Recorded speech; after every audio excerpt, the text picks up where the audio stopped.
Hello guys, today we're gonna see how to transfer money from Trade Republic. First thing to do is to open your Trade Republic app. Go to your Wealth or Cash tab and tap on Transfer, then select Send.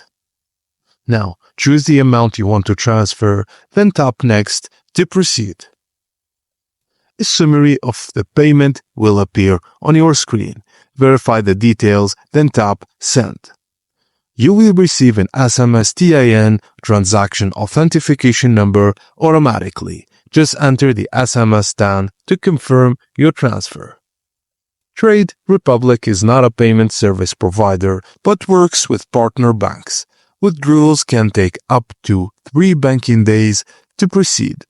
Just note that you need to ensure your bank account is correctly linked before making a transfer. And if your transfer is delayed beyond 3 days, contact Trade Republic support for assistance. And that's it guys, as simple as that. Thank you for watching, and please don't forget to like and subscribe for more.